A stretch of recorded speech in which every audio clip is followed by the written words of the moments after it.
and gentlemen.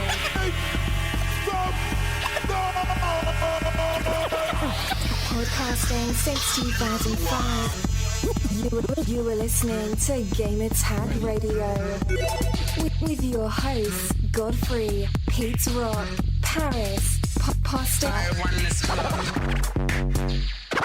Come on.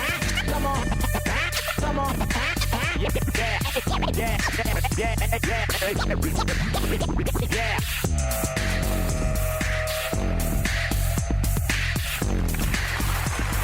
Welcome to Gamer Tag Radio, episode 528. This is your host, Danny, aka Godfrey, and also Paris is up in here too.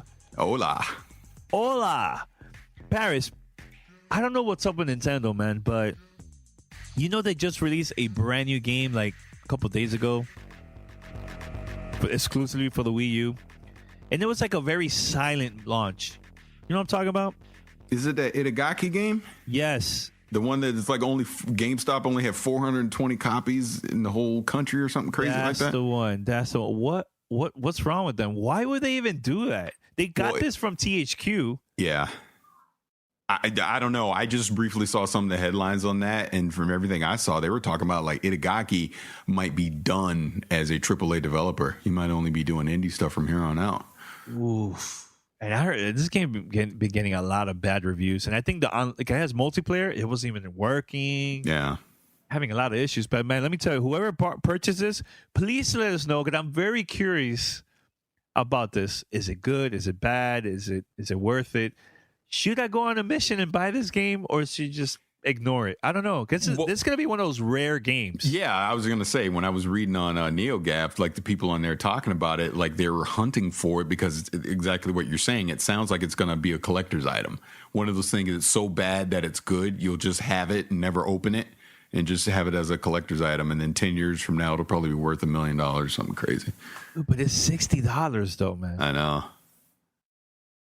I just don't see this being expensive in the future. I don't know.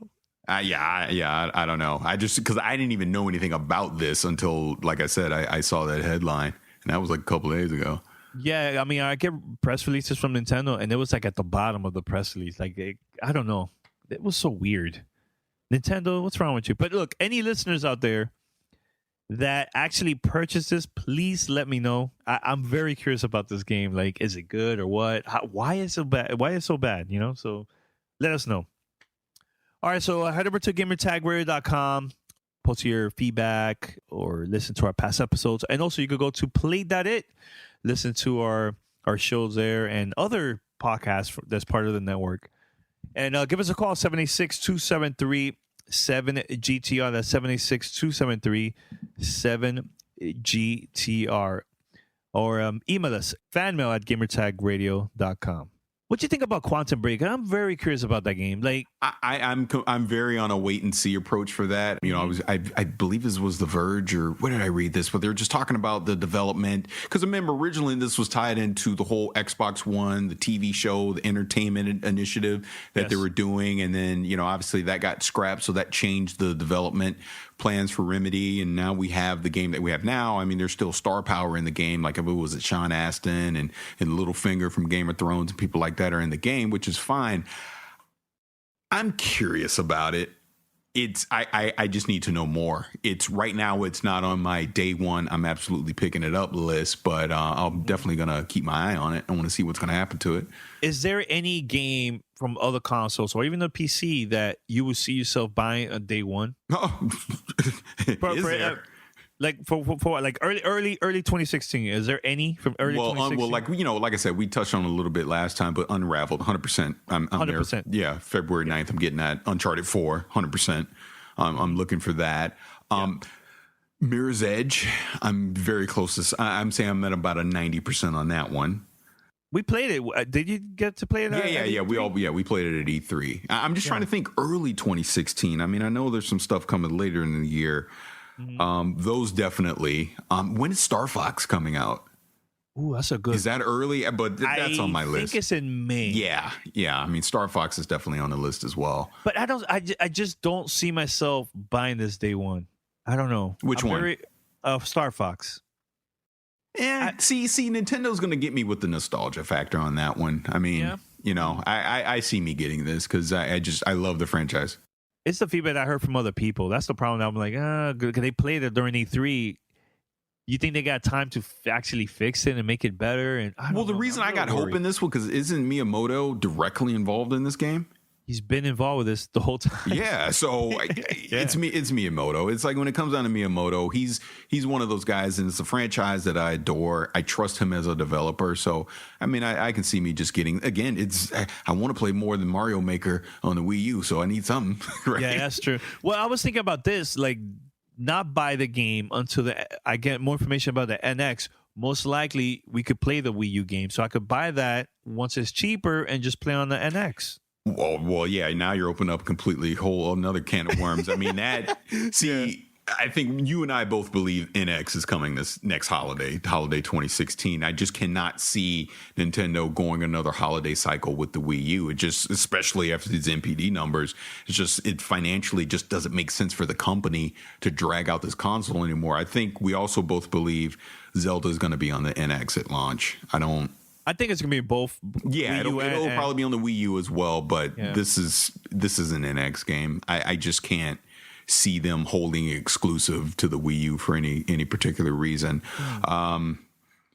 Yeah, a lot of that, like you just mentioned, that like if they come out early and say, hey, NX is coming this date and it's gonna be Wii U backwards compatible, which I'm pretty sure it will be, then yeah, maybe I do wait. Or it just depends. It really just depends on how they're gonna feature the NX and how it's going to work with Wii U games and all that kind of stuff. Because that's another thing you have to ask yourself when it comes to the NX. What kind of control schemes are going to have? Is it going to still be able, are you going to still be able to use your Wii U controller with it? Which I know Nintendo's been good with things like that in the past, but that's something else to ask. I mean, again, we'll see when they have a Nintendo Direct and talk about this stuff, which, since we're talking 2016, let me ask you this, Danny. Yeah. Do they debut the NX at a Nintendo Direct, or do they just wait till E3? Well, that's a good one. Ooh, and do they go back to the old school E3 press conferences if they do? I think this is my prediction. I think they're going to have a press conference because Nintendo Direct is more for the fans. It's not for the investors. It's not, you know what I'm trying to say? Like, it just, it will make sense for Nintendo to finally have a press conference, scratch off the yearly events they've been doing lately for the past 2-3 E3s already. Just have an official press conference, invite all the media, invite the retailers and also investors to be part of this. And just go crazy. That will help you to promote this to the masses, because when Nintendo announced something like that through a press conference, you will see it on like CNN, New York Times. But if they do it and announce it through Nintendo Direct, I think it will hurt them financially, because the average casual gamer are not going to know about that unless they hear it from somebody else, that's a hardcore gamer that watches Nintendo Direct. Yeah, no, I agree. I agree. Yeah, now, the thing that I've been wondering is, when are they going to announce it? I think they are probably going to wait on a particular time in the beginning of the year and wait, depending on is it first quarter, second quarter, announce it. That's going to help them with financially, because of the whole stocks and investments and all that stuff, and then have a special Nintendo Direct for the hardcore gamers on the side, like maybe a couple of days after that or a week later. You know what I'm trying to say? Like something like that. Yeah. Have a little mix for both, because once they announce that at like when announces to the major media, then it's gonna be everywhere, and then the hardcore crowd is like excited and want to see this, and then they'll probably release a Nintendo Direct for that, in early 2016, and then have the press conference during E3. I think that will work out for them. Now, my concern is, how is it going to be powerful like the Xbox One and PlayStation 4? It's going to be weaker. How is the control? Because they say the rumors are that they want to make this completely different than the previous consoles. I hope to God they don't make no like Wii remote type thing. Have it as a regular console like the PlayStation 4 and Xbox One. Yeah, I mean, that's the hope. That's the hope that they go a little bit more traditional, but obviously it's going to have some Nintendo flair to it because that's just Nintendo and what they do. But I would like to see something under the hood that is at least competitive with what we have with the Xbox One and the PlayStation 4. You know, it doesn't need to be as powerful, but look, just give me some nice 1080p visuals, give me some solid 60 frames per second type games, be able to power an open world like they're claiming here with Zelda, and just let it be presentable. That's all I want. Make a system that's desirable for third-party developers. That's really what it comes down to, because we know Nintendo first party is always going to be great. You know, because they're the greatest developer in the world. So they need to make a system that's going to make EA, Ubisoft, you know, Bethesda, etc. decide, you know what, we want to put our games on that system too. Yeah, agreed. Now, another thing we have to talk about too is the online service. Can we not? Because you know they're not going to do it right. I have no faith in Nintendo when it comes to online. I just don't. Well, I'll believe it when I see it. Yeah, they're going to make some major changes. Yeah. We'll see. All right. So we'll be right back after this. Welcome to Play It, a new podcast network featuring radio and TV personalities talking business, sports, tech, entertainment, and more. Play it at play.it. This is Gamer Tag Radio. Voicemail 786-2737-GTR. Hey, what's up, Gamer Tag? Boston here, and man, have we got some big news coming out of Japan and Sony.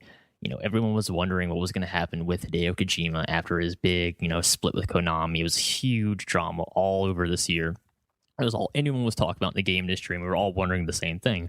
Where is Hideo going to go next? What is his next project? Where is he going to end up? Is he going to join a new studio? Is he going to form his own studio? I mean, what does the future hold for this man and his visionary dreams for game making? So finally, we got our answer. Sony has announced officially that they are partnering with Kojima and Kojima Productions to establish a new IP of games exclusive for the PlayStation 4 with a possible PC release to come later. So this is big news. Basically, this gives Kojima all the resources and the marketing and the Q&A and all the power he's going to need to make his visions come true. Because Kojima's always said he wants to make something that's going to impress people. He wants to draw people in and be like, wow, I did not know you could accomplish that in the realm of video games. He's always been pushing the envelope ever since the very first Metal Gear Solid came out years ago in the PS1, and Metal Gear 1 and 2 and the MSX were also amazingly fun, complex, unique games for that time period. But now let's talk about what the future holds. So obviously we know the core staff of Hideo Kojima as director, Kenichiro Imaizumi as producer, and Yoji Shinkawa as art director, which is pretty much the trifecta from Kojima Productions. They've been around together for the longest time. Those three men are going to join forces in the new Kojima Productions for Sony's vision for what Kojima wants to do next, essentially. So, now they have the trifecta, producer, art director, and director of the studio. Now their focus is on to build a new studio from the ground up. So, IGN did a wonderful interview with Kojima the other day, basically breaking down, what his vision is for what he wants to do moving forward. And the core of that is, he says, first he has to find a new studio. He's thinking about, staying in Tokyo, finding an office there, but he doesn't want the studio to be too large, in his words. He wants something that's just the right size, not too big, not too small. So basically he can accomplish everything he needs to, but not too large where it becomes entirely too difficult to manage. Just that sweet spot, if you will. So, let's talk about the details. He gave a couple of pretty interesting tidbits from this interview of what he wants to do and what he wants to accomplish. So first and foremost, game creation for him comes first. Obviously, Hideo Kojima has always been known as a game creator, and a very good one at that, in my opinion. So his focus right now is he wants to create a new IP. He wants to create a new series and something, in his words, that will be just as iconic, if not more iconic and more enjoyable than his past work as well. So this is where, Yoji Shinkawa comes in, the art director. This is this is the man who came up with a lot of the iconic character and, Metal Gear designs for the Metal Gear Solid series, as long as other series as well, like Zone of the Enders. So, in Shinkawa's own words, he says, for him, he wants to push himself to the next level. He's been wonderfully touched by the fan support he's gotten throughout this tough period. But he says he wants to create something that is more recognizable and even more beloved than his past work on the Metal Gear Solid and the Zone of the Enders series. So for him, he doesn't want to just phone it in. Obviously people of this caliber of skill level can easily just, I guess go with, what's easy and what's simple. But this is a man that really wants to press himself to improve, to go that extra mile, to make something truly extraordinary and, something that will be accepted by fans all over the world, and hopefully bringing new people as well to experience, what makes a Kojima game special. So, next question is why Sony? Why did Kojima decide to pick Sony of all the other companies? Kojima, we all wondered, certainly every large developer or publisher out there had to at least reach out to Kojima because his name draws attention. Anytime you hear Kojima, you stop and listen what he's doing next. So Kojima basically breaks it down and says, why he decided to go with Sony. He says he got a lot of different offers from a lot of different companies. Didn't name names, of course, but he says he got a great outpouring of support from a lot of people trying to reach out and help him. But he decided to go with Sony because he says he has the history with them.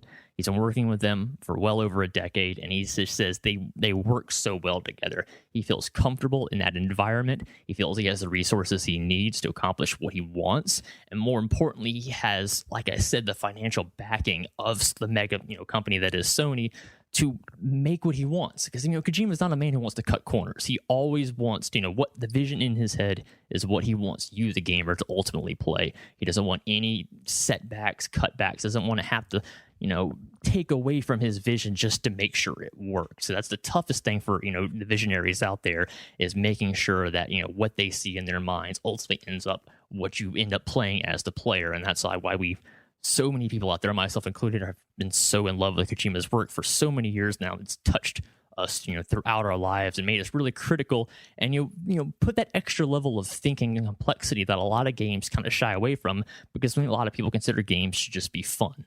But Kojima always considered them to be an art form. He always wanted to press into that next level of making you think about, higher concepts, deeper. What does it mean to be a human? What is the human experience? What can that offer, and what can the video game medium format offer people to help, expand their worldview, if you will? So what impresses me with Kojima is he's been doing this for 30 years in the industry. He just turned 52. He's been doing this since he was a young man, and he has just consistently climbed the ladder of success. Everything he makes just gets better and better and better. Consistently, his quality is exceptional. So this is a man that does not cut corners on anything. He wants to deliver something truly great and, next level in his eyes. He wants to outdo his previous work. So, obviously we know almost nothing about this new project at all, but there are a couple of tidbits that were leaked basically by Yoji Shinkawa, the art director, basically describing, what he wants to do. So as he was describing, he's the kind of the focus. He's going to create new character concepts, new backgrounds, but he also used the word mechs. Specifically said characters, backgrounds, mechs, and their designs. So as someone like me, as is a huge Zone of the Enders fan, because my opinion, Zone of the Enders 1, Zone of the Enders 2 are the best mech games ever made for video games. Personally, that's my apparent opinion, but I think that he really did something truly exceptional with the PlayStation 2 platform, and I know a lot of us are really bummed that Zone of the Enders 3 never managed to come out on the PS3 or the PS4.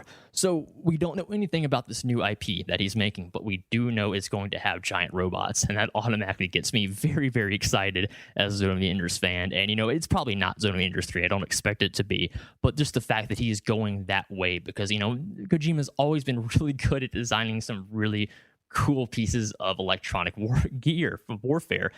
Obviously the Metal Gear Solid and the orbital frames of the Enders, very recognizable, very exceptional high level of design and quality. So we don't know what this is. Will this be an action game? Will this be a shooter? Will this be an RPG? We really have no idea. But it's just so exciting to know that Kojima and, Yoji and Kenichiro are all dedicated to make something truly extraordinary. They really want to take gaming to the next level. So whatever this new project for PlayStation 4 is going to be, I know it's going to be incredible. I trust Kojima 100%. It's definitely one of my visionaries of why I got into doing what I do right now, because of how influenced I was by his games throughout my years and how they helped essentially, help me grow up as a person, experiencing new things in video games. So Kojima, if you're listening out there, I wish you and your team the best of luck. We cannot wait to see what you and your team are going to put together. I know it's nowhere near, it's still in the preconceptual planning phase, not even like an engine is being built. And that's the other question as well, is Kojima spent so much time making the engine, the Fox engine from Metal Gear Solid 5. It took them years to make it. It's a beautiful engine. It ran a wonderful game. Obviously, they had big plans to continue with Konami to keep developing for that engine, but obviously that is Konami's intellectual property now. So the question is, what will Kojima do? Will he build a new engine from start? Will he use things like Unreal Engine 4 or CryEngine or things like that? He says personally he doesn't even know yet. They're still not even to that stage of talking. But they have big ideas, they have big plans, and I know they are really just going to hit it out of the park whenever they decide to, come forward and say, this is what we've been working on. So, as a PlayStation gamer, this gets me super excited. I know a lot of people out there are, perking their ears up like, I haven't gotten a PS4 yet, but, if Kojima's making a game just for PS4, that's really helping me kind of decide, what console I'm going to support, during this console cycle. But it's so cool to hear that Kojima is, continuing his success. The issue with Konami did not set him back in the slightest, and now that he's free to pursue his new projects, hopefully with the full support and guidance of Sony, we're going to see something truly exceptional in a couple of years whenever this new IP eventually arrives on the PlayStation 4 and possibly the PC after that, or some kind of possible timed exclusivity. We don't know the details yet, but all I know is I'm very excited, and a lot of people out there are very excited as well, so I cannot wait to see what Kojima has in store for us. Voicemail 786-2737-GTR. And all right, this is our last holiday gift guide, Paris. Finally, our last one. Yes. For 2015. Hopefully we'll do this again next year. Absolutely. Right? Let's start with this. NBA 2K16. I know Spike Lee is involved with this. He has like a story within the game that you could play as like an upcoming rookie, and eventually you do tryouts, and eventually you will be part of the NBA and stuff like that. So I know they've done this previous years, but Spike Lee is involved with this one. So like I said, commentary has always been great with NBA in the past. So, this is my pick. I think this is a pretty cool game to pick up, man, and play. Again, if you love basketball, you're a fan of the NBA, this is the signature, series to pick up for video games. So absolutely, check out NBA 2K16. You can get it on the PlayStation 4, the Xbox One, and the PC. Mm-hmm. And also Call of Duty Black Ops 3. Do we need to say any more? It's Call of Duty. Call of Duty. It's Call of Duty. And I love the Black Ops series. Yeah, and it's just become the de facto multiplayer shooter. On console. So hey, if you're a fan of that series, you love Call of Duty, like you said, specifically Black Ops, no brainer. Go check it out. Yeah, Lego Dimensions Paris. I think that's a pretty cool game to pick up for the family. Yeah, absolutely. They have one of our favorite characters, Marty McFly from Back to the Future. I like Marty McFly, and I love Back to the Future. So that's why I mentioned that. And also DC Comics, Batman. Who else? Cyborg, Wonder Woman. All right. Doctor Who. You got Doctor Who. I've never seen the Doctor Who series. I got to watch that. Kill me. Let's talk offline. Okay. I need to tell you what to watch first. All right. Jurassic World. And there's a lot other characters in there. Again, like you said, this is a kind of game that you pick up. The whole family can play it. Everyone can have fun with it. There's various characters to check out. Again, it's Lego. How could you go wrong? Yeah, definitely. Check it out. Voicemail 786-2737-GTR. Welcome to Play It, a new podcast network featuring radio and TV personalities talking business, sports, tech, entertainment, and more. Play it at play.it. This is Gamer Tag Radio. Voicemail 786-2737-GTR. Hey, what's up, Gamer Tag Radio? Patrick here again, and I could not think of a better way to start the day than probably my favorite game I'm still playing every single day, which is, of course, Destiny from Bungie. But now I actually got a chance to check out the new announcement they had, the Sparrow Racing League, the new addition to the gameplay. Very interesting taste on maybe an old favorite of maybe something players had done before in the past. And I'm joined by my good buddy Jerry here. Jerry, what do you do on the project? I'm Jerry Hook. I'm the project lead for the live team of Destiny. Excellent. We're glad to have you on the show. So Sparrow Racing League, it seems like a genius idea. I don't know what took so long to put it in the game, but I'm glad it's here now. Where did this idea originally come from? Is this something y'all were kind of shooting around during the development of Destiny, or is this kind of reactionary to how players are messing around with the Sparrows in game? Well, so it's actually, there's several things. The community and how they played and what they were excited about, and you were seeing players online and YouTube doing their own little racing, as well as the team wanted to be able to do this. Team put together a prototype, and generally what the live team wants to do is whatever the team is passionate on and that the community has a passion at the same level, we want to try to get into game as fast as possible. So that's kind of where it came from. All right, so for a little bit of background, people that maybe haven't seen the trailer yet, it seems like Sparrow Racing League is like a separate event that you would join up in the matchmaking system. You queue up. There's 2 levels so far, one on Mars, one on Venus. I guess kind of break down like what makes Sparrow Racing League unique out there, because maybe someone hasn't piloted a Sparrow before. What does it bring to the table that you couldn't get in any other racing experience? Well, so the first off is it's a racing experience in Destiny that we've not had before, right? And you were actually able to take your full team. So you're able to get into a match. You can bring your fire team of 3 players. You can bring a 6-player raid team and just play a whole match yourself. Just go into the queue and play it off. So that's first time you can join an entire PvP experience. The other thing from a PvP perspective is it brings an entire new way of doing PvP. So if you don't feel you're very good at shooting people in the face and you want a different type of PvP experience, this allows you to have that. So you've got a very tight racing model. I feel we've hit, especially watching the showroom floor today, feel we've hit the model we wanted to, which is keeping people together. Even if you get behind, like we had some people here, for example, they'd start a race, they find out that somebody had switched the horizontal to inverted horizontal. That same problem. I don't know who does that. But anyways, and they had to stop, they had to re-switch, switch all the inversion, put it to normal mode. They were able to catch up and actually win the race.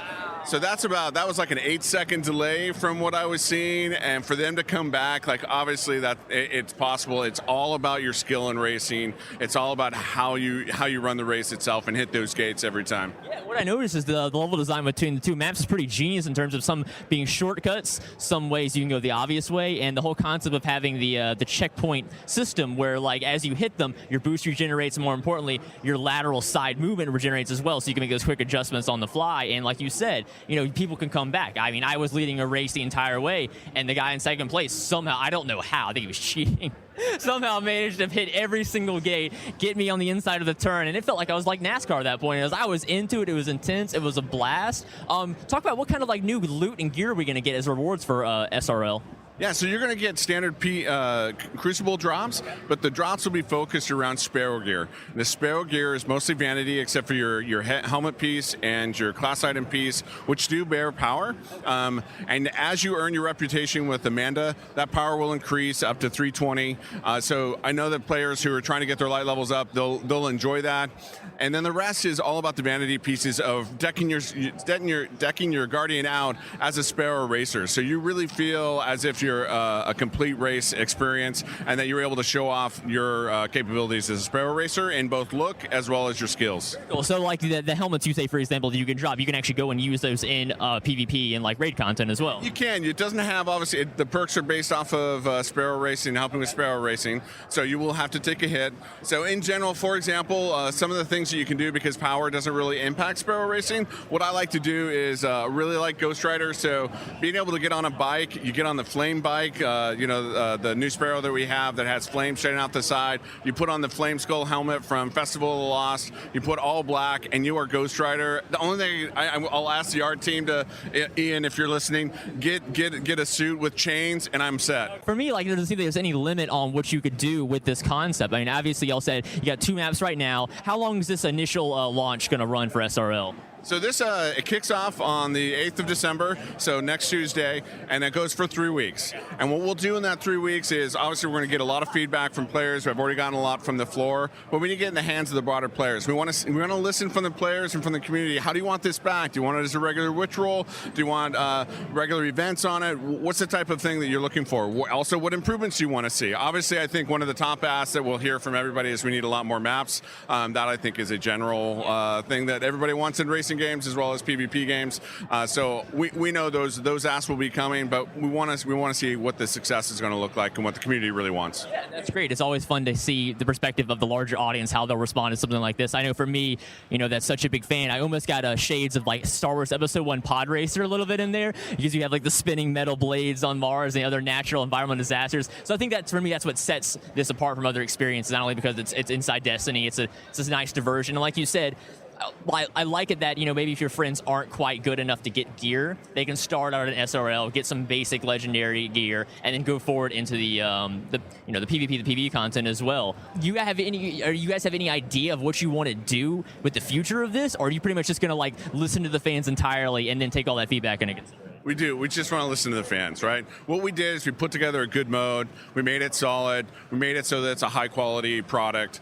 Want to get it out there, but we're trying to do from a live game perspective. We want to be able to get these solid products out to the players as fast as we can, as much as we can, get some feedback. How do you want to tweak it? How do you want to move it forward? And then blow it out the next time. It looks fantastic. Sparrow Racing League. You said Fable this coming up Tuesday. So right around the corner. I can't wait to get my hands on it. I'll be very sad when it's pulled away, but hopefully you guys get a lot of good feedback involving the project so you can carry it on, because, if you want my 2 cents, it should be a permanent mode. I think it's a wonderful addition to an already great game. So, Jerry, thanks so much for taking the time to talk to me. Thanks, Patrick. Voicemail 786-2737-GTR. Hey, what's up, Gamer Tag? Patrick here again. Checking out something a bit different now. A new game called Chasm I got a chance to get hands on with just a second ago. And it's basically a 2D Metroidvania successor to that legacy. And I got to say, I'm typically pretty bad at those games. I picked this up pretty quick, and I had a lot of fun playing it. I'm joined by my good buddy Dan here. Dan, what do you do on the project? So I'm in the main environment artist of the project. So first off, Chasm, kind of break down what y'all wanted to accomplish by making this style of Metroidvania game. What would you feel was lacking from that genre that y'all said Chasm, would fill that void nicely? So, I mean, this definitely harkens back to the golden era of gaming, specifically in the Metroidvania genre. But one of the things that, as fans of, like, Symphony of the Night and so forth, when we go back to replay those games, it kind of loses some of that magic, because we know where all the things are, and we wanted to prevent that. So one of the things that we're adding into the mix is procedurally generated maps. So there are some sections of the map that are predefined, so you can get introduced to the mechanics in the right order, but there are large chunks of the map that are completely random. We still handcraft each room by hand, just so we retain that really crafted feel that any good Castlevania should. But the order in which the rooms are stitched together are completely random, and it selects from hundreds of different rooms, so you could be playing it 3 or 4 times and still not see all the content the game has to offer. Very cool. I like that a lot. Now, a little bit of a setup for the story of this game. I know you're playing as a soldier investigating some kind of mining town. Is that correct? Yeah, that's absolutely correct. You're the soldier named Dalton that's sent in to investigate the disappearances, as you say. He goes down into the mines and to search for these townfolk, and discovers that there's been sort of an evil awakening that has occurred. So as you go further into the mines, you reveal like new areas that like you eventually discover an entire subterranean civilization that once existed, an ancient civilization that you go investigate through.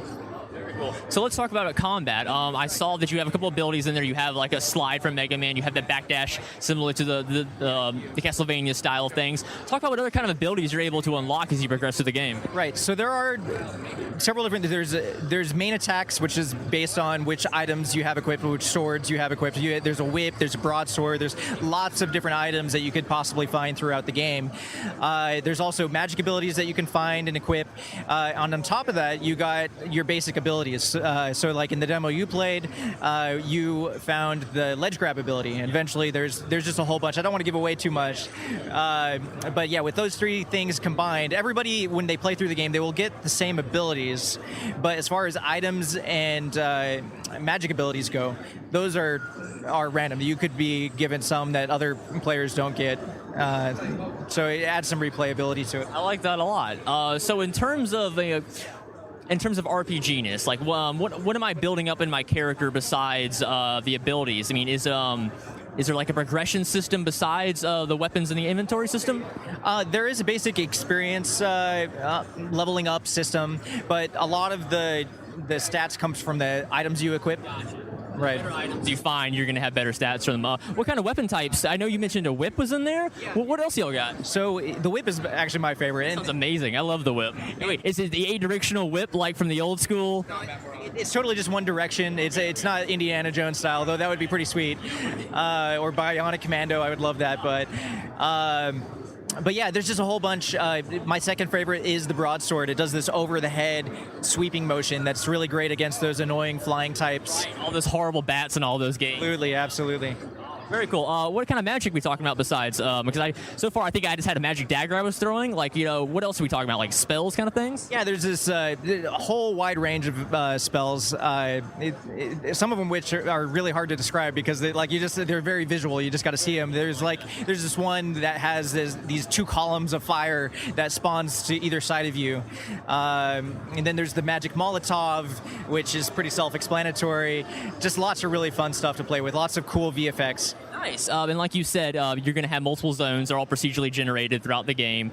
Is there an end game? Like, is there an actual story you can complete? Yeah, so the game definitely has a linear narrative story that we want to tell, but we still wanted to present it in a way that didn't feel linear and had a lot of replayability. So everybody will have the same story.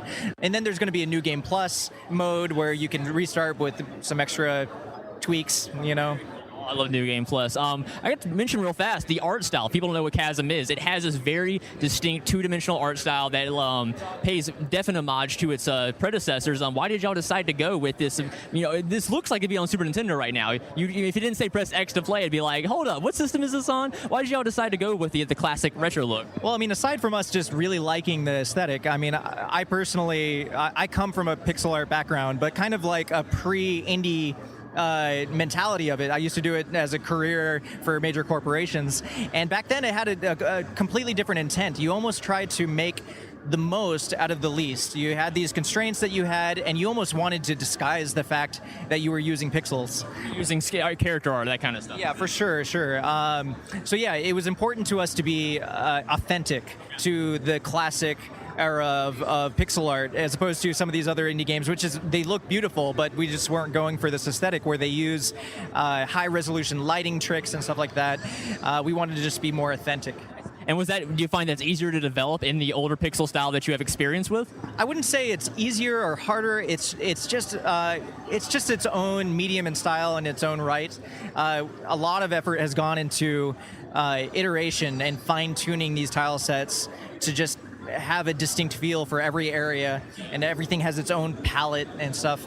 So it's probably just as difficult as anything else. Very cool. Well, one last thing I got to mention, you can't have one of these games without having awesome music. What's your soundtrack like for this game? Our soundtrack is really great. We have a musician named Jimmy who's been working on it for just as long as the rest of our team has been on the project. He just finished the soundtrack. Now he's just wrapping up on the sound effects, and it's a very orchestral sort of feel to it.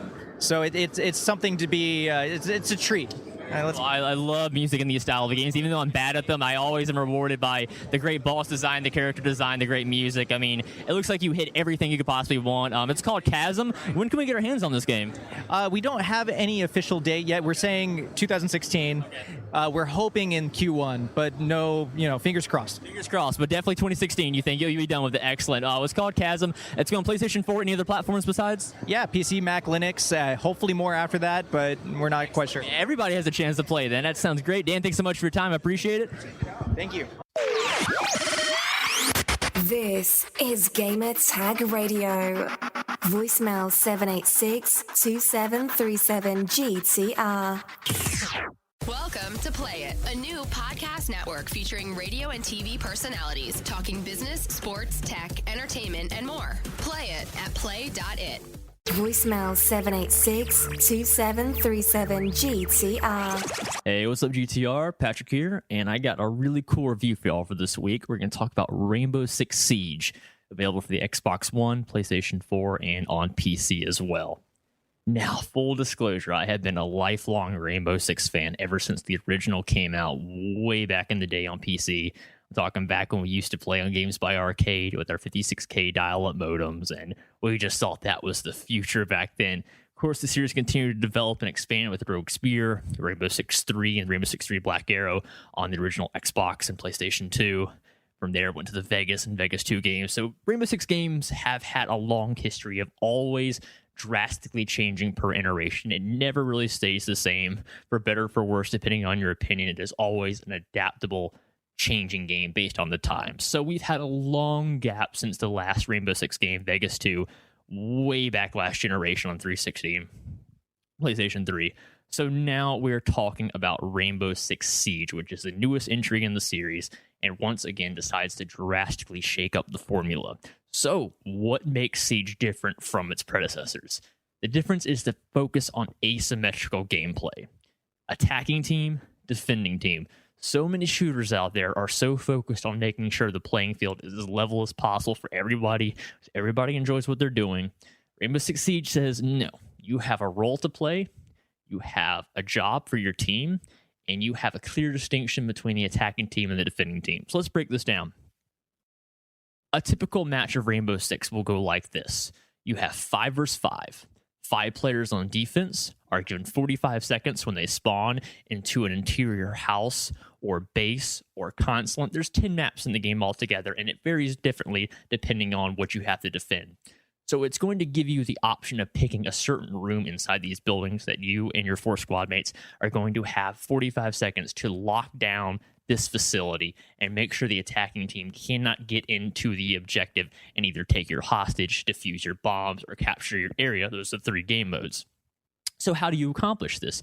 You accomplish this by having unique character classes called operators, which are basically hand-chosen from the elite counterterrorism operators units across the world, such as the British SAS, the Russian Spetsnaz, FBI SWAT, French GIGN, and the German GSG-9 as well. So each attacking and defending teams have 10 operators per team, 20 operators in total. And of course, it's a 5-person team, so you're always having unique team composition. You cannot pick the same operator as someone else if they already picked that operator. So it forces you to communicate and figure out what the best tactics are for you on defense. So let's talk about defense. You have people like Mute, a British SAS operative who has a device that disables electronics. So for instance, the attacking team, when they start, they have 45 seconds. Each of them controls a little drone, an RC car, if you will, that has to go into the base they're attacking and try to find their objective or try to find what the enemy's doing and mark them. Mute shuts that down. Another example, you have someone like Tachanka, who has a heavy machine gun, a Russian Spetsnaz operative, who has a direct line of fire with his heavy machine gun to lock down choke points, but it's very vulnerable from the rear as well. There's essentially a lot of diversity between different gameplay classes based on your playstyle and how you want to help your team. And the critical thing is communication. This is a game that is critical that you are working together at all times, calling out where people are attacking from, asking for backup. It's critical that you are talking to your team about what you want to do and how you're going to accomplish your goals. So in the attacking team, they also have abilities that are going to nullify or basically override defensive abilities back and forth. So it comes down to if a certain team picks an operator, such as you have Russian Spetsnaz operative Kapkan, who has little C4 trip mine devices he can place in windows and doors that if you go through without thinking carelessly, you're going to explode and die and possibly get your team killed as well. So you have on the attacking team, you have someone like Thatcher who has an EMP grenade, which specifically disables electronic devices like those trip mines, things like this. You see where I'm going with this. Every single class has a strong offensive or defensive capability that is nullified by another or other operators on the other team. So it's up to you to figure out what you think the most effective strategy will be. And because it's round-based, and again, you'll have one life to live, when you die, you're always using every death as a learning experience to be like, he did something I haven't seen before, or he did a tactic I didn't know I could do. I need to think of a way to counter that. Do I pick a different operator to try to counter what he did, or do I try to think of a different plan of attack or defense based on what the other team is doing? So as you can imagine, there's this really deep meta to the Rainbow Six Siege experience because no 2 matches ever play out the same. And why is that? Let's get to the other huge critical aspect of Rainbow Six Siege's gameplay, the destructibility. This is one of the most advanced destructible engines you are going to find in modern shooters at this point. Walls can be shot through. They can be destroyed. You can do ceilings. You can do floors. You can do windows. You can do doors. Basically, anything that is not made out of concrete or steel or iron can be blown up, create new lines of sight or new entries for the attackers to, surprise the defenders, and the defenders have to be very aware of all the weak points of the room they're trying to defend as well. And again, sometimes the best defense of defenders isn't to huddle all in the same room and, wait for the enemy team. That's basically a multi-kill waiting to happen for the attacking team. It's all about adapting on the fly to scenarios. And again, it comes back to communication is key here. If you're not talking to each other, you're not going to get that much done.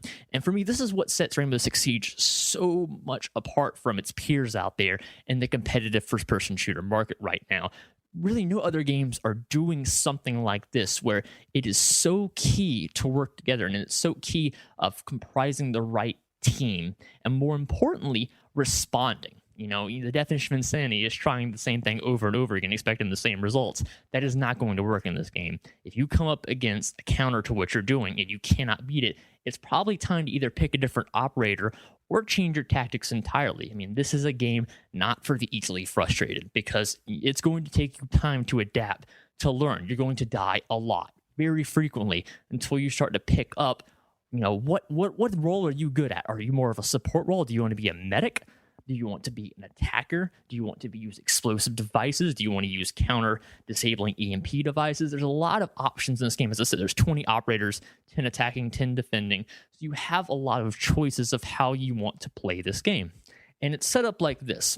So at the beginning of the game, you're starting out and you don't have any of the operators unlocked. They're all locked away, and you have to earn the game's currency called Renown, which you get for basically killing, winning rounds, helping your teammates, anything like that. So when you start out, you just have a recruit class that you can pick different weapons, try to get the feel of your play style. And then from there, once you earn those credits, then you can go in and start unlocking these different operators. And each operator has a unique gadget, a unique ability, and unique weapons as well that are distinct to that class.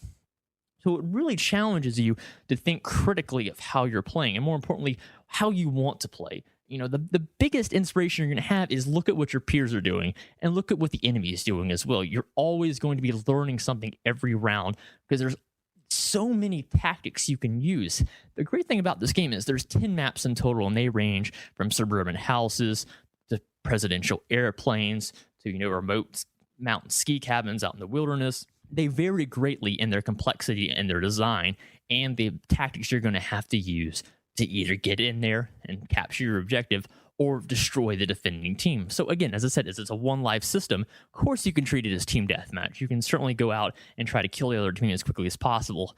But most of the time, that's probably not going to work against a smart team that knows either how to defend a certain way or to attack from multiple angles at once, which again requires a high level of communication. This is a game where all 5 people on a team need to be using microphones and talking to each other to, real time react to what the situation is. The situation changes so drastically. You can have the best plan of attack in the world, like Mike Tyson said, but until you get punched in the face, you're not going to know what you're capable of. So this is a game for people who thrive under pressure, people who are great at strategy, logistics, communications, call out. This is going to make you a better first-person shooter player from the ground up, because it's going to basically force you to learn these new techniques that maybe you never experienced before, or maybe you haven't played since, old school Rainbow Six games or games like Ghost Recon back in the day.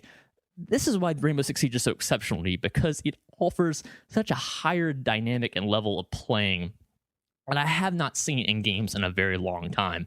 So let's get into the meat of the game. What does this game offer? So the first off, you have a single player component called situations, which are these 11 basically single player missions you're going to play through.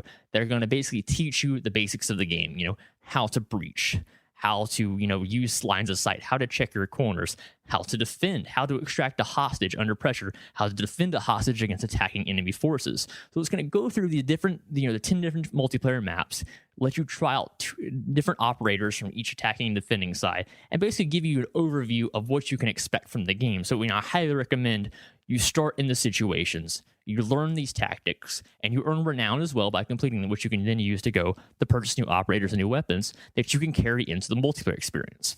So on the multiplayer side, you have 2 sides of the coin here. You have the player versus player, and you player versus environment. So the player versus environment is called Terrorist Hunt. If you're familiar with Rainbow Six games in the past, you know what this is. It's taking the multiplayer map, it's you and 4 of your buddies, and it's giving you an objective that can either be kill every single terrorist on the map, and that can be up 30 to 35, even 40 terrorists situated inside of house, very well defended. You're going to be very smart and very careful about getting in there and killing them. Or you have to go in there and extract a hostage from the terrorist, or defuse their bomb or capture their area. It depends, and it randomly assigns you a mission when you match up for people.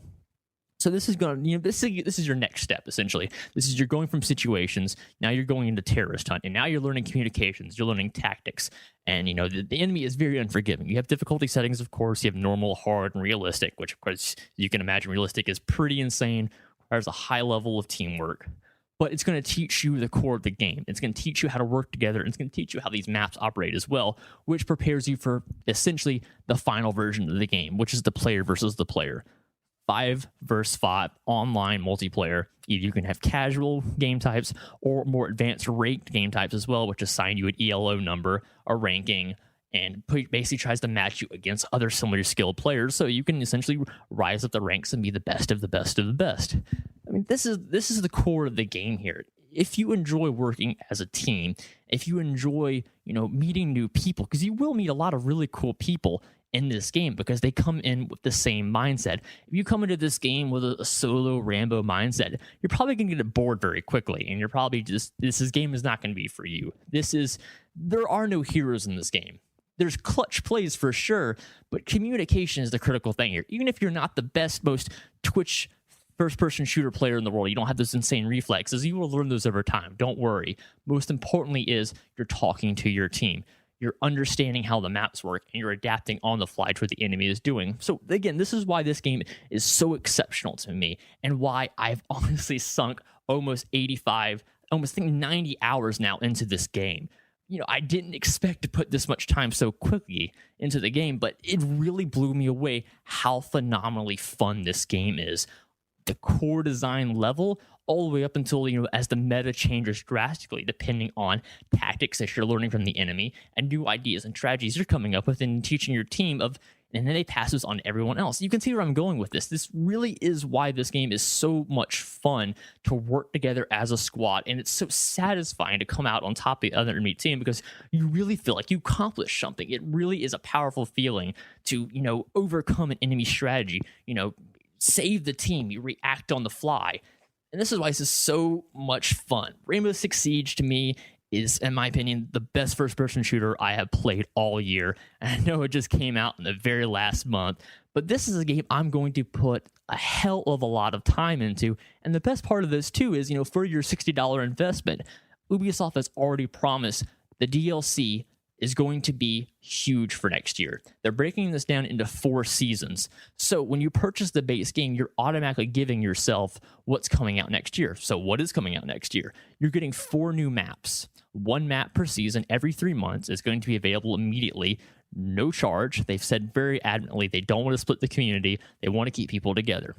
On top of that, you're getting 8 new operators as well from 4 new CTUs and 4 new countries around the world. This is, they said, is going to shake up the meta to its core. So no matter how well down you have the original 20 operators, you know how to respond to them, you know how to use them, you know how to counter them. When they introduce these new operators next year, it's going to drastically shake up the core of the game and force you to learn and adapt on the fly. And the cool thing is, again, these operators, they're not going to cost you a dime. They offer a season pass, of course, which will let you grab them immediately and actually have 1 week early access to them. But as I said, the renown, the currency can be used to purchase these operators. So if you play the game a lot, if you love the game, essentially, you're already going to have this renown saved up by the time the operators come out. So you can go ahead and pick them up for free as they come out. And these operators are going to come with new abilities, new weapons, new gadgets, all sorts of cool stuff. So the key of this is they want to keep the community together. They want to make sure that you're getting, in your opinion, the maximum value for your $60, because this is the kind of game, in their words, you don't beat this game. You improve. You master. You're always getting better. You're never going to 100% own this game. You're always going to be learning new tactics and abilities and strategies based on the people you play with and the people you play against as well. So this is why I love this game so much. Again, Rainbow Six Siege, available for the Xbox One, PlayStation 4, and PC. Of course, I reviewed it on Xbox One, but I definitely plan on picking up the PC version very soon because I love Rainbow Six on the PC. I've been playing on the PC. This is the very first one, but I have thoroughly enjoyed my time playing it on Xbox One as well. Made a lot of cool friends on Xbox Live through this game. It's so much fun. This is a game I'm continually going to play every single day, and I cannot wait until the new operators start coming out. We're getting 2 new operators in January and 1 new map. This is an exceptional game. If you consider yourself a first-person shooter fan, you owe it yourself to check out Rainbow Six Siege because it is doing such unique, different things that no other game right now is doing. And it really is pushing the envelope, in my opinion, of what you can accomplish with a modern first-person shooter with that focus on that one life to live. Communication is key. Your teammates are your best friends, and the enemy can be very clever, and it's all up to you to adapt on the fly or die. So Rainbow Six Siege gets my full recommendation. I absolutely love this game. I highly recommend you check it out if you have one of the platforms I just named, PS4, Xbox One, or PC. I do not think you'll regret it at all. And they just put out a huge update as well that fixed a lot of the gripes people had with the game. Fixed some bugs here and there. Really a huge list of changes they got out very quickly, only 2 weeks to the day after the game came out. Now, the only thing I will say is, if you have never gone into your router to open ports for games, you're probably going to have to do that with Rainbow Six Siege. Rainbow Six Siege does have some server issues right now, depending on what ports you have open, where you're located. You're going to have some wait times because this is still something they're ironing out because the response they received is actually probably higher than they expected. Because this is kind of a niche game, in my opinion, but I don't think it should be. I think if someone actually sat down and gave this game a shot, they would realize how much fun this is once you get down to the meat and bones of it and realize that this is something you're not going to get anywhere else right now. So Rainbow Six Siege, I absolutely love it. I highly recommend you check it out. It gets my full endorsement. And if you're on Xbox Live, you can definitely look forward to playing with me. And if you're on PC as well, I'll be getting up a second copy to play that as well. So Rainbow Six Siege, go check it out. I highly recommend it. It's probably the most fun you're going to have in a team-based first-person shooter this year. Again, I cannot stress this enough. Please check out this game. It is a ton of fun, and you're going to have essentially free DLC, free maps, free operators all throughout next year, and I can't even wait to see what the future holds for the Rainbow Six series. But Ubisoft, you knocked it out of the park with this one. Siege is an incredibly fun, incredibly tense, incredibly rewarding game that I just haven't had that experience in a shooter in a very long time. So please check it out. Rainbow Six Siege, available now. I highly recommend it. Go check it out. Now, back to the show. This is Gamer Tag Radio. Voicemail 786-2737-GTR. All right, so that was Patrick. Hopefully, we're joining us during our Game of the Year episode, which is coming out the week of New Year's. So stay tuned for that. I'm very, very excited about that. So we're going to be talking together with everybody and talk about our favorite top games for 2015. So, all right. So a couple more games, Paris, about games for 2016 that we're so hype about. I think Mass Effect is 2016 confirmed, right? For 2016? Yeah, holiday 2016. Look, we may or may not know the actual launch date. Look, I can tell you right now, 2016, as far as third-party developers go, is the year of EA. I mean, think about it. They're going to start with Unraveled. They're going to have Mirror's Edge. They're going to have Battlefield 5. They're going to have Plants vs. Zombies, Garden Warfare 2. And then they're going to have Mass Effect. This is a huge year for EA. I mean, I legitimately see me getting about 4 EA games this year. What about your favorite, Madden? You know what? My son actually wants it. All right, guys, we're going to wrap it up. Gamer Tag Radio episode 528. Thanks for listening, and it was a lot of fun here chatting with the man, the myth, the legend, Paris. Head over to gamertagradio.com, post your comments and feedback, and listen to our past episodes. And also visit play.it/gamertag or play.it. We're there. And give us a call, 786-273-7GTR, or email us, fanmail@gamertagradio.com. And that's about it. We're out. Peace. Peace.